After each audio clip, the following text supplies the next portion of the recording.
Hello. Welcome, listeners. Welcome to episode 25 of On Aire with Team Jensen, the art of industrial real estate. Today we have Lucas Ingala on with us. He is the owner and founder of Watchmen Security, as well as a few other gigs he's got going on. But excited to have you on. Thanks for coming on with us. And Thanks, guys. I kind of like just jumping right into it and let you introduce yourself a little bit. If you want to tell your background, kind of where you're from, Sure. how you got to Kansas City if you aren't from here originally, and also, kind of how you came about Watchmen Security and getting that going. Okay. So born and raised here in Kansas City. So native blood runs thick here in Kansas City. Right. My grandpa actually on my Italian side, I'm German and Italian, half German, half Italian. And so my grandpa owned a produce company in the River Market in the 30s. Came over on a boat Italia from Palermo, Sicily when he was 13 by himself. Wow. And then started a produce company here in Kansas City. So he wholesale distributed produce to basically all the retail people here at the time, and owned some apartments down in the North End, and kind of made a name for himself. He was the type of guy where if a tomato was missing, no one went home for the day until the tomato was found, kind of thing. So kind of grew up around that. And then Renner Road in Johnson County is named after my German side. So my grandpa owned a bunch of land over there. And so grew up around business ownership and kind of, hardworking blue collar kind of type people. And I was actually a bricklayer, grew up on a farm out in DeSoto. We moved out there when I was a kid, when I was about 9 years old. And so used to the hard work and grinding it out, and doing that. And so grew up out there. And then I ended up going to a school of ministry actually over in Missouri, of all things, because I'm a Kansas boy. I think people drive better in Kansas than Missouri. No offense against Missouri. But well, we're all Kansas boys that went to University of Missouri. Yeah, Okay. we're the opposite of you. Yeah. So kind of did that and moved over to Missouri. And then I needed something to do at night to kind of make ends meet. So I started doing door-to-door sales. So I was the guy that would interrupt your dinner and, all those kind of things. Right. And, but I was really good at it, so What were you selling? I was selling a security product. So I was working for like a franchise, and they would basically write contracts and then sell them to the bigger conglomerate. And so, so I was doing that, and I found out I was actually really good at it. And then they asked me to become a leader manager of people. I didn't really know if I wanted to do that or not. And then they wanted me to co-manage with someone else, and I thought I was smart enough to know you can't have two leaders, right? So I said, well, I'll do it, but the other guy can't hang around here anymore. I'm going to have to do it on my own. And so we started running the highest producing sales office for this company in 2008 when the housing crisis was happening, and we were doing a bunch of deals a month. And so I did that for a couple of years, but every month we were selling our paper off, and I thought I kind of want to build a company. I didn't want to be investing all this time and kind of just selling our stuff every month, and kind of so I said, why don't we keep these? I'll work for free. I'll do whatever we got to do to kind of get this. And they didn't really see the vision in that, so I said, okay, well, I'm gonna start our own business. And so that was 2011. I just got married to my wife, beautiful wife, Megan Ingala. We have 4 little kids and 1 on the way, so we're keeping the hammer down there. And our youngest is 6 months old, so you can do the math there. That was a surprise. That was a big surprise. So she wasn't quite ready for that. She pointed at me and goes, we'll talk about this later. We had some friends coming up. We'll talk about this later. Okay. I thought she was trying to surprise me, because the little stick was in the bathroom. Wow, this is cool. So I came in we're getting ready. I was taking a shower, had some friends coming over, and I looked, and 2 lines. I didn't know how to read it. One was kind of grayed out. I thought maybe it's a possibility. I don't know. Is this old, like from the yeah, last? Yeah, exactly. Right. And but she had forgot she left it in there. And so when she came in, I said, did you have something you wanted to do? And we're going to talk about this later. You're in trouble, kind of thing. So she wasn't quite ready for that, but we've got over that since. So it's coming either way. That's right. So I was working for this company, and then we started it, and I started kind of doing the same thing I did there. I just went out and knocked doors, and I started serving rural communities, and I was going out to these farm towns and selling people all over there. And then a guy approached me, and he had a camera company. He wanted me to buy it. And I said, well, I got $1,200. That's all I got. I'll buy it from you. And he had some decent accounts, but he ended up selling it to me for $1,200. So I brought that in. That was a first little acquisition we did there, and learned a lot on that. And then just slowly started growing it and started doing a lot of buildings downtown. I met some great people that introduced me to some other great people, and started protecting all these buildings downtown. Then this building, this other guy owned a building, this other guy owned a building, and started kind of doing all that down here. And then got in with some developers and started doing a lot of their work, and they started trusting us a lot on their different developments, multifamily, office buildings. We started doing all the cameras and the door access and the fire alarm and the security and basically the full suite of services. They liked what we did. They liked how we served them. We did a lot of door access in the cloud. Okay. So, there wasn't the whole thing of having a server on site, rolling trucks and service calls, and how all that stacks up, and the guy's out every week, it feels like, to fix something. Right. We got rid of a lot of that. We actually did a testimony on 15 different properties. We wrapped together 15 different properties, and the cost of serving those 15 different properties versus one that had an on-site system was like six times the cost for the on-site system than going in the cloud. That's so crazy. that was a big eye-opener. So we wanted to start there. So they, a lot of guys in town started liking us and using us and referring us, and then we started doing a lot of multifamily and controlling the door access for the tenants. So we would basically open up the door visitor entry and then get them through the elevators and get them all the way to their unit doors, and they have a phone app that they can use. And we did that for a lot of years, and people really liked that. Property managers like it, Sure. And we were at a apartment association event here in Kansas City, and one of the gals up there was talking on the panel, and I don't know if you guys remember when we played the Dolphins in the last year, and it was like freezing. It was freezing. The ice bowl, yeah, the ice bowl. And I think that guy, the head coach there, just wanted to leave. I don't think he cared if he won or lost. He just wanted to leave. Yeah, no doubt.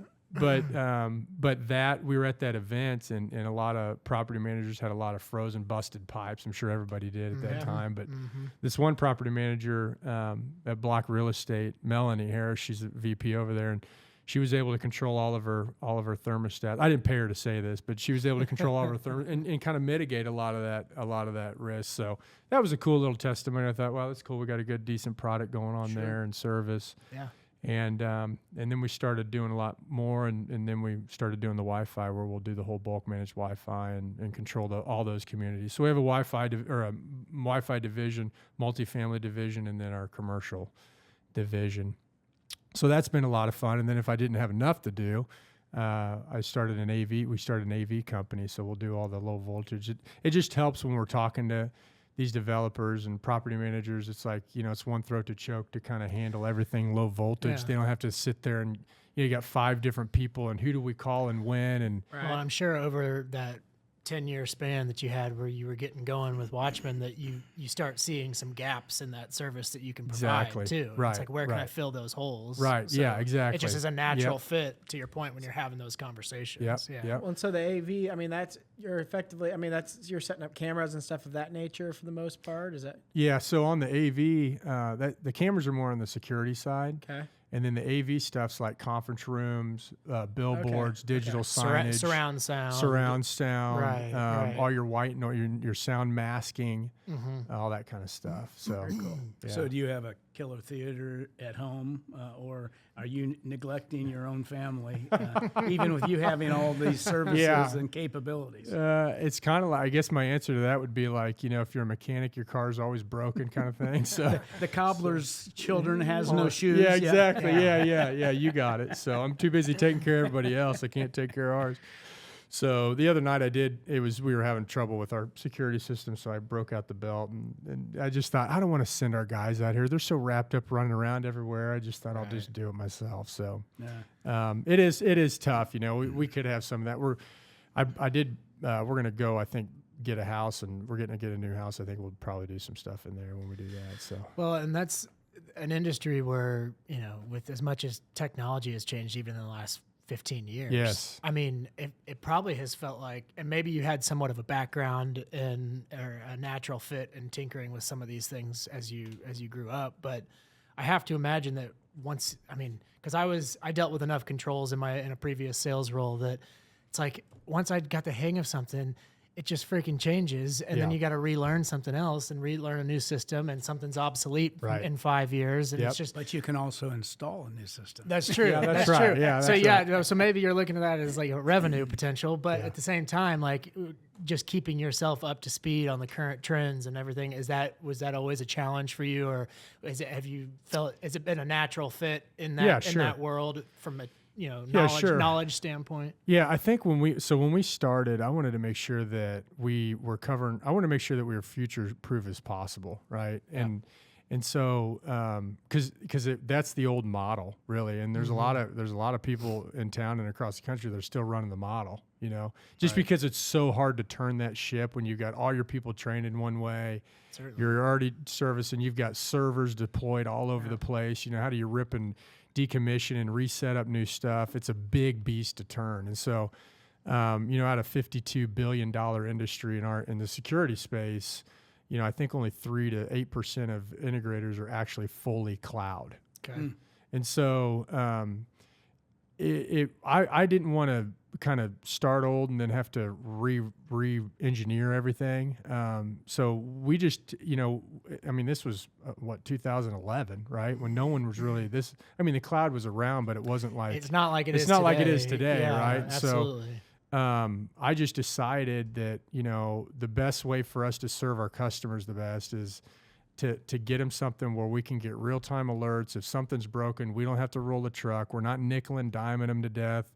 And if there's an update, it's like Netflix. You log in and it's new, right? So the scalability of that for Watchmen's side to be able to grow that business. We have projects going on in Kentucky and down in Texas, and so for us to be able to serve a lot of different people, it helps us scale quicker, and the customer's happier because it just their experience is a lot better. Right.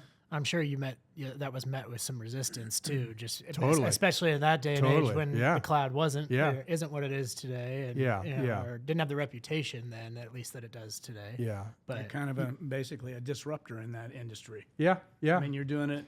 Yeah, The online, not the old system. Yeah, exactly. Well, Yeah. would you say is the residential side of your business or more the commercial side of your business what you see growing and kind of where you're putting most of your resources moving forward? Yeah, that's a good question. On the residential side, we just learned that we're not really going to make a lot of money there. I mean, to be honest with you, it's not that we won't do your home. If we know you and we'll work with you and do your house. But for us to go up against the big gorillas in that arena that are subsidizing cost and kind of there's just a lot of noise.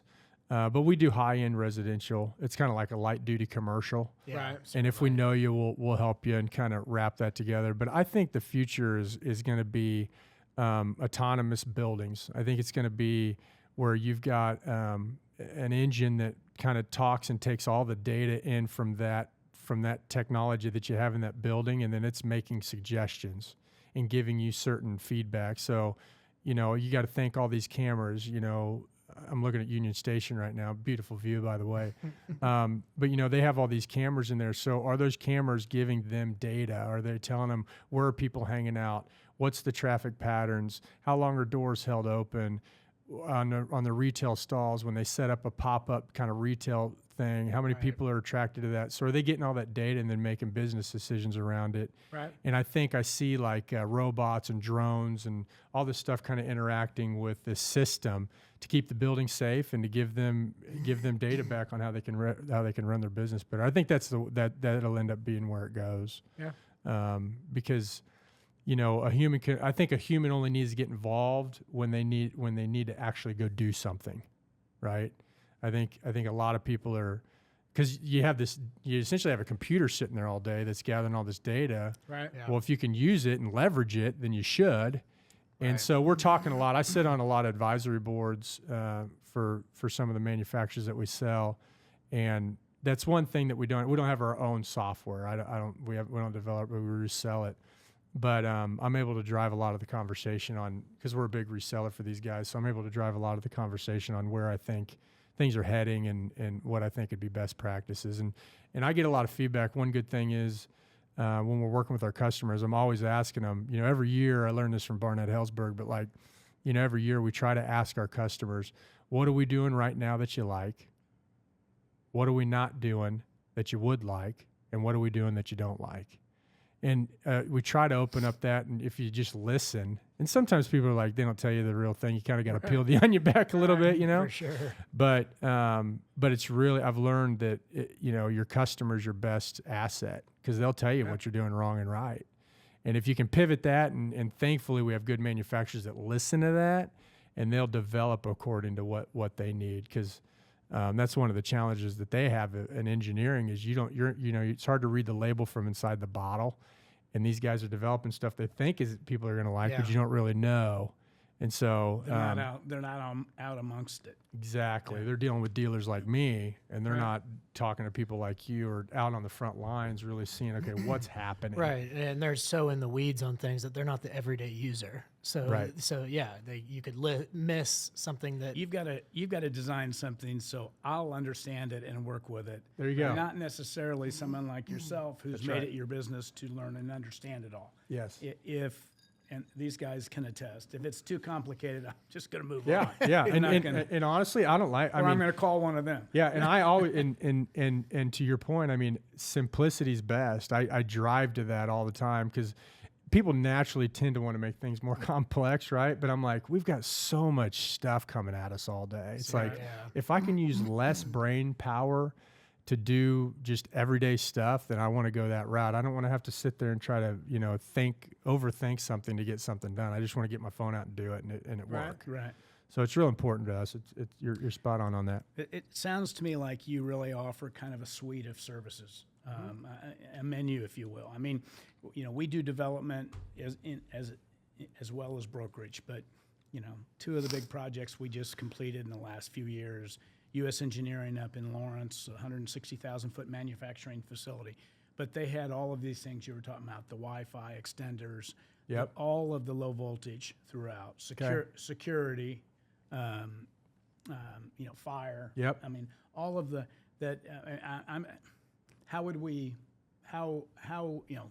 Cargo Largo at Independence, all of those same things, cameras, just in security. How would we involve you in something like that? First of all, you mentioned multifamily, and you said you have commercial, but have you looked at the manufacturing side, the warehouse side? Yeah, we have. Yeah, we do that for Sika Corporation. We have a lot of manufacturing. So it's interesting, because when you start trying to make a decision on what we do, it's like you got to really trust somebody. Certainly, because there's so many different options out there. It's like, okay, who do we use? So I learned that from Doug Hall. He's like, what you do is pretty unique, and I never thought about it till he's like, you got to really trust who you're working with, because they need to be able to. And what we do is at the beginning, what we found really works is in the beginning. Okay, if we can work with an owner, developer, CEO, somebody that's kind of in charge of making the decisions, right, or a team, we can help come alongside and design assist, and we'll go through, help them cover any traps or gaps that might take place. If we need to cost engineer anything, we'll give them different options. So we're thinking through this holistic approach. So then when the project starts, everything moves a lot easier, right? And then we'll talk to them about fire, life safety. We'll think about all the different things with the sprinklers and the access, and then how does the access control integrate into that? All the card access points, and what do you do? And we'll a lot of times, the architects, and we'll work with the architects, but sometimes, they're just putting things on a plan, and it's like we sit down and we're like, you really don't need 5 doors. You could do 2 doors if you just did your entrance this way. Right. And they're like, oh, I never thought, because they're a master of many, right? And they've got to handle all the FF&E and all the stuff going on. So that's been a huge win for us to sit down at the table and kind of go through and go, well, maybe you don't need it like this. Have you thought about doing it like this? At the very beginning, it helps a lot when we're talking about cameras and door access and fire alarm, and then wrapping everything together. But you need to have an established site plan, floor plan. That's the beginning for you. Yeah, if we have CDs or construction docs, if it's a new construction, new build out, TI finish, whatever, if we have CDs at 50% or so, we can take them from there. And kind of build off of that. Is your scope of services generally falling in that, like, build-em automation or building management system scope? I mean, are you competing with like the JCIs? Of No, not really. Yeah, so we will compete with JCI. Okay. It's not hard to win against them, but because they're so big. Yeah. But we don't do the HVAC controls, Right, so it's not like automation like that. Okay. Okay. But everything you can think like when we're having conversations, it's basically everything low voltage. So, Okay. if you've got 10 conference rooms and you want a TV and a dongle to cast something up, okay, here's what it is, right? Right. If you got sound masking that needs to take place, we can do that. Structured cabling, we can run all the structured cabling, and some stuff we sub out and some stuff we don't. But again, the margin is so slim that we make on that. It's better just to have it under one roof, one decision. And then after the service, then you got one throat to choke kind of thing. It makes things a lot easier. For sure. So that's been, I'm giving all my secrets away. My competitors going to be listening to this going, what are you doing, man? So, that makes sense. we've been getting traction on that, and I'm okay giving it away. It's not ours anyway, right? What's the size of your team locally? So we have 34 people here locally. We've got other people in other areas doing stuff. If we go out of town, we typically will go get subs to do that. Our subcontractor process is pretty vetted. So we run pretty lean because we have a lot of project managers that handle, but these guys have to submit as-built. We don't just hire a guy in a truck. They got to have a team. They got to have a company. They've got to have the support that we need. We do service agreements with them, SLAs after, so we're contracted with them to go service the accounts. Yeah. If it's DEFCON 5, we got to send in the Navy SEALs and we'll fly our guys down. Our guys are so good. People say it all the time. You walk back in our closets and you'll see it, and I post some stuff on LinkedIn, but where no one's ever going to be, these guys take high priority. Integrity is one of our core values, and integrity in our work is big. And so, all the cables are dressed nice. Yeah. The panels are labeled. You know where everything is. So if you go back to service it later, it's going to be super easy and simple. I've walked into some of these closets and it's like, holy moly. Right. You know what I mean? And I mean, they're taking care of your building. It's like, whoa, what is going on? And they just threw it in, and it's just unacceptable. And our guys have a high sense. There's a guy named Gary King that's on our team. He kind of raised the standard when he came in, and we started building some process around it. So we've got a standard install that we do, standards that we follow, and so all of our subs have to follow those. We don't pay them until we get as-built photos and checks and balances on all that stuff. So when we're out of town, like we're flying down QCing, I mean, we tell our subs when we're hiring them, like this isn't going to be easy, but if you do a really good job and you do excellent work, then we're gonna work out great together. Yeah. Well, yeah, with any trade, if you can tell when there's pride in their work and when there's not. Yeah. I mean, it's pretty apparent. Yeah. So. Yeah, and I think it's important as this stuff's coming out of the ground, and we're doing all this work in Kansas City and really throughout the country, that we serve well and do a good job. I mean, I think doing just basically showing up, doing what you say you're going to do, it's like a lost art, right? I mean, we hear it all the time. I mean, we called them and it's been 2 weeks. They haven't come out in 2 weeks. I mean, It's like, I don't understand. I mean, I guess it's kind of the standard, so it's good for us, but but it just baffles me. I think back to my grandpa, and there's no way that would have happened. I mean, if a tomato's missing, no one's going home. So right, like you got to do quality work. We just got back from a trip in Italy, and it was just amazing the people and how well they served over there. The coffee makers, the people serving at the restaurant. There's no tipping over there. Right. But the service is high level, the food's high level, and really good. And it really opened my eyes to it's important. They take a high sense and pride of integrity in their work. And so I think it's a lost art here in America. I think we try to do as fast and as quick as possible. Right. And honestly, it doesn't cost that much more to do it right. It's not like, I mean, it might even be cheap. Yeah, I mean, we're in the long run, in the long term, when your customer's happier and you're staying in business, then it's really worth it, right? Absolutely. So that's a great point. Yeah, no doubt. A lot cheaper to do it right the first time. I think so. And that was one of my concerns, honestly, when we started hiring and growing. It was like, okay, can people are they going to do, and I think any business owner, it's like you think that, because you hear it all the time, I can't find good help. I can't find good help. I can't find good help. And I think it's because they have a mindset of no one's going to do it as good as I do it. Right. And it's crazy. I feel blessed because I found people that do it better than I do it. I'm like, whoa, you guys really, and Right. you guys really are doing it well, and they love it and they have passion for it, and we pay our people really well, right? Take good care of them, but it's rewarding when you can walk and you're like, they're doing it way better than I ever could do this, and so that was a big learning lesson for me, just to get out of people's way and take care of them and make sure that they're well taken, and just let them do their thing. And I'm good at a few things, right? They're good at a few things, and if we all kind of focus on what we're good at, then the rising tide rises all ships. So it's exciting. No, absolutely. Well, and I am curious. I feel like there's it's a pretty simple question, but and I know that's just a small piece of what you do. But what's it like getting a lot of your systems tied into, like, I know growing up, if our alarm went off, the police would be called, or For sure. yada. How is it working with that system, and is that something that's complex to? Because I'm sure the city doesn't just want anyone tying in to be able to call the police, but I don't know how. Sure. I don't know. I'm just kind of curious. I mean, honestly, man, it depends on the jurisdiction and where you're at. Kansas City, I love Kansas City. I grew up in Kansas City, but we got some problems, right?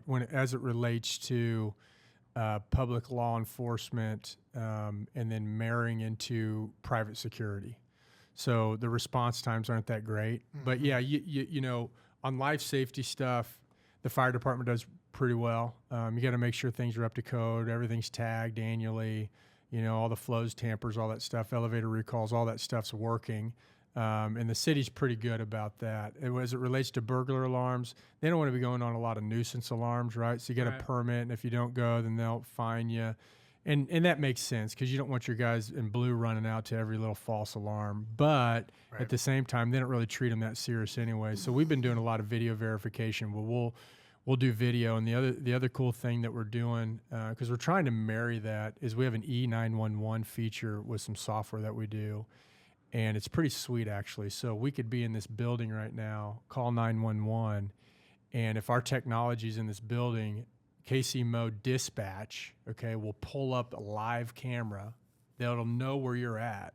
Pull up a live camera. It may not see you because you may not be on that camera, but they can pull up the live camera and dispatch. They can pull up the live camera in the cruisers. So now they know what they're showing up to. So it gives the police force a lot of information before they show up, and they really like that because they don't know what they're walking into. Yeah. So we're really trying to get a lot of cameras around the city. We're getting ready to do a big thing up in North Kansas City, and with the mayor and the chief of police, and have a big thing here probably this spring, and kind of start educating everybody. And I'm hoping that we can kind of get a domino effect with Jackson County, Johnson County, and because you got to get the E911s on board, but they really like it. We've got some testimonies. They really like that technology. Yeah. Who pays for that capital cost up front? Is it owners of buildings? Is it community? It's not. It's good question. Yeah. So you have to have a device on the building. It can be one, two, or many. It just depends. But yeah, you have to have some hardware in there. We have it's called a gateway that sits that you can have your same recorder in there, but we have a gateway. We'll split the streams of the video, and then it'll send that video stream. So whoever's in that, the more people we can get on board, if you're a building owner, a small business owner, the more people we can get on board, the more information that this police force has immediately, the quicker they can curb crime. Well, I'm thinking too, just the active shooter stuff that we deal with in today's world. I mean, you start getting a flood of 911 calls to a singular building, and you've got that in place. They can start getting live footage on cameras of what's going on inside the building before a cop has even set foot on the site. That's right. That's right. That's hugely beneficial. Yeah, I would that's imagine. right. Yeah. And I imagine building owners are paying for that today, but maybe some of what you're working on is getting the city to maybe participate in that or offer some sort of. I mean, they program. might, if they see it as a benefit, maybe they do some sort of rebate or tax, whatever. Mm-hmm. I could see that taking place but at the end of the day, it's really just everybody coming together and. Yeah. How do you deal with the resistance that we all know is out there, and that's that Big Brother's watching, infringement of my rights, all of privacy, privacy, because it's a sensitive topic now too. Yeah. Yeah, I mean, it really is. I mean, it's. I'm one of those guys. I don't care what you film me doing. I'm boring. Yeah. But there are people who I know don't want. I mean, Yeah. Certainly. I think, it's something that's on people's minds for sure. But I think if you're living that way or kind of thinking that way, then you might just want to throw your phone in the trash, Right. Because they can track you already. Because I don't know about you guys, but I'll be talking about something, and next thing you know, I'm getting an ad. Yeah. Okay, so the government can find out anything they want to find out at the end of the day. So it's a good comment on that.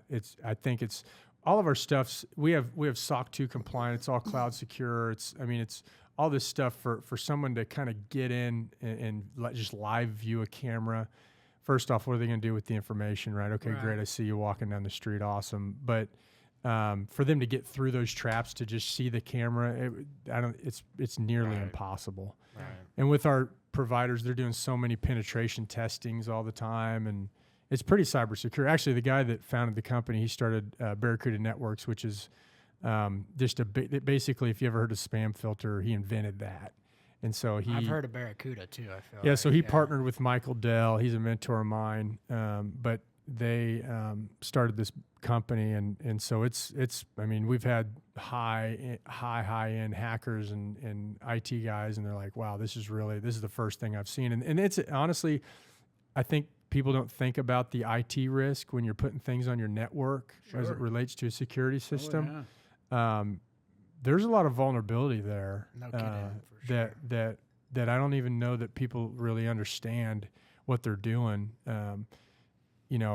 If someone shuts you down, shuts your business down, that costs a lot of money. Mm-hmm. And you got to think through all those traps when you're getting something like that set up. And even HVAC or anything that's going to be sitting on the network. Yeah. You really need to get your IT department involved and make sure that it's solid. And that it's got all the gaps, all the cybersecurity stuff in there, spoofing, and all the things to make sure that it's secure. Because it can to save $5,000 or something, right? Right, they can hold you hostage. Oh my goodness. Oh yeah, and it doesn't take much to bring a whole facility. But having said that, for a company who doesn't have near the IT backup and department that they should have, is that something that you can create, or you can a service that you also can provide? You see what I'm saying? Well, yeah, totally. So yeah, we have companies that we can offer that will do that for a company to help harden their site. Now, the products and services that we sell, not to toot our own thing, but we've done so much vetting. It's like we feel completely vulnerable putting our, we're at risk if we put our stuff out there. And so we make sure that it's like super vetted. We got white papers, all the SOC 2, all the stuff before we put anything out there. So they can feel comfortable if we're putting the stuff in. It's and you should always ask to read that. If you're buying this, ask about it. Just like, hey, what cybersecurity do you guys have in place, and show me how it's not vulnerable. I'm going to make my network vulnerable by me putting this stuff on there. Yeah. And a company should be able to give you that information. Yeah. So we're in the security space, but you'd be surprised how many people don't do that. Yeah, think about the they're just thinking about a camera. Let me go put in it. I need to go install something. I need to go just put the stuff in and get paid. They're not thinking about all that. Just oversimplified. Yeah. Mm-hmm. Yeah. As soon as you tie that Wi-Fi into it, it's who knows who can hack into that. Yeah. Oh yeah, and it doesn't take much to bring a whole facility down. It can be shutting off one critical mechanical unit, and all of a sudden, a pipe bursts or something. Right. Right. Exactly. It can cost you a lot. Well, we've had it. We've seen it happen. We've seen it happen where they've come into companies and they go, I want X amount of millions of dollars, or else I'm not going to let you do your business. Right. And you're just sitting there. And you're like, oh, well, it just happened in the auto industry. Like, we have a lot of auto dealers that we serve as well. And those guys were working off of paper. They went back to writing orders and selling cars off paper because it was like 2 or 3 months, or it was a long time before, because these guys were holding them. They won $40 million, right? For the software that 80% of the auto industry runs off of. They hacked it. Gosh. Yeah. And we're not going to release you until you give us 40 million, it's like, right.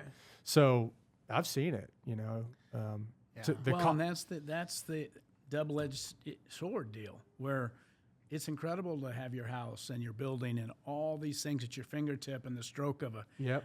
But you also are setting yourself up for, if it isn't done right, you're setting yourself up for a quagmire. Where Totally. If you're not held ransom, just even if it just goes down and you Right. can't get things done. Yeah, exactly. Yeah. Yeah. If it goes down, how do we get back up quickly? Yeah.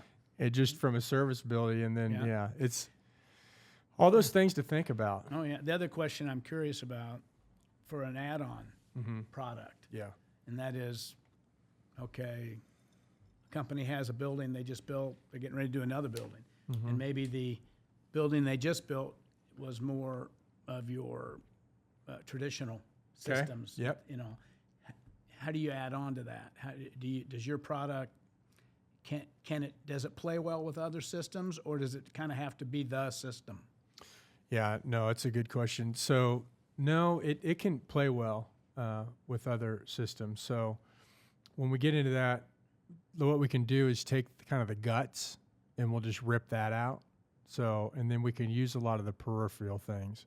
Okay. So, like, let's say it's a budget constraint project, and it's like, we need to, which they all are. I don't even know why I said that, right? No one has any money, right? It's like it's a $125 million project, but we got no money. We got no money. Right. We're going to do a 60. So it's like, okay, no money. All right. So here we go. So, yeah, what we can do if we get to that point and we're having to have those conversations, if it's an old building, it's like this thing's just limping along. It's not cash flowing. We got to do something, right? It's like, okay, let's just do what we can right now and get that working, right? Get that secure. And then as stuff breaks, then we can build that in. Then we can start building budgets and kind of work our way out of that if it's possible. Yeah, we kind of do the dance. Right, you're kind of replacing some stuff as it comes into life or as it reaches failure points. Right. And because you don't want to ask the end user to spend money they don't need to at this time if the hardware is still working, Right. and that you can still potentially utilize in some aspects. Right. Of a So project. take like an analog camera, right, which is ran over coax cable, like they hook your dish direct TV and all that up. So, we can take the brain of that system and put a new brain in and still use that analog camera. Now the image isn't going to be good, but the cybersecurity and everything's right at that head end spot. So you have all those great features, any searchability, any tagging, any AI stuff, all that's right there. And we can still use that camera. And then as that thing just completely fails and it's like, okay, let's replace it. Okay, let's do all 10 of them or whatever. Right. So Yeah. That makes sense. kind of works like that because you don't need to bite the whole thing, especially if you're new to it. You don't need to bite the whole thing off at once. Yeah. Do little bits at a time. Well, and I don't want to go on a tangent and open a can of worms for you, but I am curious too how you navigate. I mean, from an insurance perspective, I'm sure there's some fine print, and you can't, I'm sure you can't promise the world or say it's necessarily going to combat, criminals from burglary or whatnot. But how have you navigated that as you've grown your business?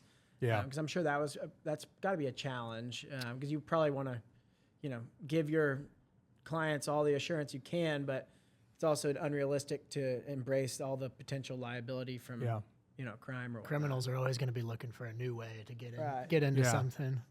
Yeah, and honestly, I mean, I got people that handle all that insurance stuff. I've been in a lot of those conversations. We've got E&O insurance, but it's like, adding people as additional insured, making sure that our partners that we're working with, like if we work with Kessinger, then it's like, okay, what's your insurance? What's our insurance? Are we covering each other here? So kind of running all the traps on that. If it is a catastrophic thing, what does that look like? So understanding what all the limitations of liability and all that stuff is. We try to make sure that we're covering ourselves as much as possible. Right. And it's a win-win with our customers as well, right? Because at the end of the day, if something happens, you go out of business, we go out of business, or we have some huge loss, doesn't really help anybody, right? So we try to mitigate that and just make sure that all of our bases are covered. And sometimes the insurance will say, okay, yeah, put it this way and we'll do it like this, or write it this way and we'll do it like that. Most of the time, most of the boilerplate stuff that's in there works, but there are times where we have to kind of negotiate the insurance, I guess, if you will, and talk through some of that. Well, and I guess for the most part, I mean, security isn't a it's not as much so preventative as it maybe is a deterrent of that type of stuff. Yeah, and I mean, you don't want to make, the cameras and it's not there to stop something from happening. Right. Right. I mean, it's not, and I think, some people, they put certain things in and they go, well, if we're putting all these cameras in, then the people that are living here, they think, well, these cameras are there for me. And if something happens, then I'm going to put it back on the property. Or if I'm working there and this happens, I'm going to put it back on the property because they didn't have enough coverage. So it's like in your lease agreements or whatever, right? You guys probably need to protect yourselves so that, that's not the case, right? It's not like we're doing this to protect our building, make sure that our people are safe, record review, keep the bad guys out. But, whatever that language needs to be, it needs to be. We might be able to determine what happened to you. Yeah. But we're not going to be able to necessarily stop what happens to you. Right. And I think it's like, we're paying for it to put it in for maybe we're willing to give you the footage so you can use it for your personal, but at the end of the day, it's our camera. We bought it, right? It's our thing. And so, it's not, someone's not going to come out. Barney Five's not going to shoot out of the camera and go arrest somebody because they see something bad's happening or a guy's going to come down, catapult off the building and, that's a whole nother company. Yeah, that's a whole thing that's that's the Mission Impossible LLC.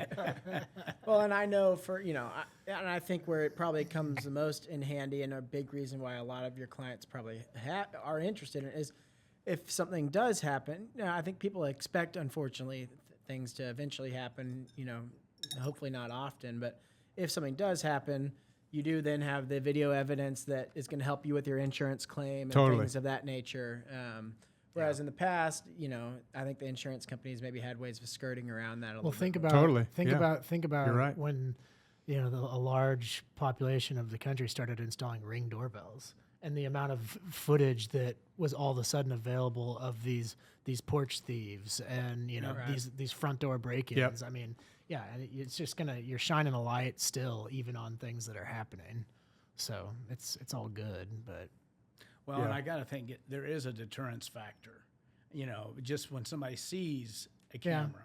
I worked on a project with our church, and they were talking about how to make the cameras, blend in and just not be seen. And I said, to the contrary, I want them to be seen. Yeah, I want them to, because I think that in and of itself is a bit of a deterrence. It's like putting you have an alarm sign in your front yard. Sure. You may not even have an alarm. Yeah, that happened a lot when I was knocking doors. Right. We got the sign.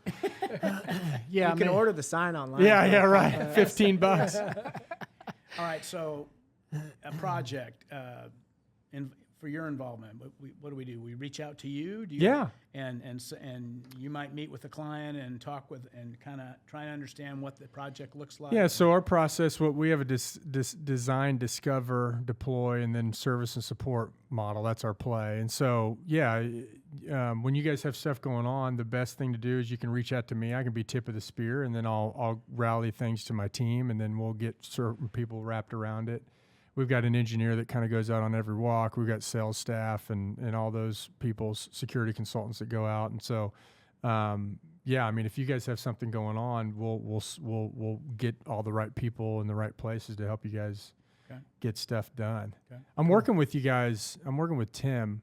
I was saying that Sweeten on a project here coming up soon for one of my friends that's going to be building out, doing a big build out here. I think it's supposed to be done at the end of 25, but in this building, it's off Grand. It's down here. It's in Crown Center area. I was just looking at that. I don't know the exact address, but it's down here. I think it's this building. Is it this one? I think it's so. like 7, 8, floor 7, 8. That's this building. Yeah, because it's happening on our floor, and we're on the 7th floor. 7th floor, $2,600 grand. I mean, it's what the. But I don't know. It's 3 or 4 floors that we're putting security on, and we've got to interface in with the common area. Crown Center's involved in it, and all the things. Well, there's a perfect example of a legacy kind of security program. So where you're plugging into and working with. Yeah. So ideally, we want to share that same credential and the common areas, what I consider common areas or shared spaces, so that way you're not carrying around 2 credentials. Now, we have mobile credentials. Ours are on the mobile, so you don't even have to have it, you know. But yeah, well, that's another thing. When you get into older buildings, it's a little bit of not a challenge, but you just gotta like work through all that. Right. To kind of make sure that it's easy because I'm always thinking about the user, right? I don't want you carrying 2 badges. So how do we make it easy and then still get the customers maybe doing the build out what they need and still interface with the building. So Right, absolutely. Yeah. That's great. It's a full on thing. But yeah, if you guys need anything, let us know. Happy to serve. Yeah. Well, and what's the best way for any listeners out there? What's the best way to get in touch with you or Watchmen Security in general? So you can call our office 816-744-8900, or you can reach us at watchmankc.com. Cool. Both those are great ways. We're also on LinkedIn, and you can message us there. But phone number and hitting us on our website's best thing. We got a lot of. If you want to see our work too, you can go to our website. You'll see a lot of portfolios of different projects we've done. Okay. Awesome. So, very cool. Yeah, thank you, gentlemen. Thanks for coming on with Yeah. us. Appreciate it. That's a wrap on episode 25. Give us a follow. Thanks again, Lucas. Appreciate it. Yeah. Teaching you the art of industrial real estate. This is On Air with Team Jensen.